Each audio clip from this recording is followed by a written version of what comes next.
धनंजय मुंडे थोड्याच वेळात आपला राजीनामा देणार आहे। फडणवीसांकडे ते राजीनामा सुपूर्द करणार अशी माहिती आहे। धनंजय मुंडे यांचा आता गेम ओव्हर झालेला आहे, कारण आता धनंजय मुंडे यांना राजीनामा द्यावा लागणार आहे आणि यानंतर धनंजय मुंडे यांच्या भोवती देखील चौकशीचा फास जो आहे तो आवळू शकतो। या संदर्भात अधिकचे अपडेट आमचे प्रतिनिधी गणेश कवडे यांच्याकडून घेऊयात। गणेश, आपण बघितलेलं आहे सरपंच संतोष देशमुख हत्या प्रकरण आणि कृषी खात्यातील घोटाळे, यामध्ये आता धनंजय मुंडे जे ते अडकलेले होते आणि अखेर त्यांच्या राजीनाम्याची मागणी करण्यात आली आणि ते राजीनामा देताय।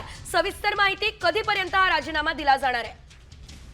धनंजय मुंडे थोड्याच वेळात आपला राजीनामा देणार आहे। फडणवीसांकडे ते राजीनामा सुपूर्द करणार अशी माहिती आहे। धनंजय मुंडे यांचा आता गेम ओव्हर झालेला आहे, कारण आता धनंजय मुंडे यांना राजीनामा द्यावा लागणार आहे आणि यानंतर धनंजय मुंडे यांच्या भोवती देखील चौकशीचा फास जो आहे तो आवळू शकतो। या संदर्भात अधिकचे अपडेट आमचे प्रतिनिधी गणेश कवडे यांच्याकडून घेऊयात। गणेश, आपण बघितलेलं आहे सरपंच संतोष देशमुख हत्या प्रकरण आणि कृषी खात्यातील घोटाळे, यामध्ये आता धनंजय मुंडे जे ते अडकलेले होते आणि अखेर त्यांच्या राजीनाम्याची मागणी करण्यात आली आणि ते राजीनामा देताय।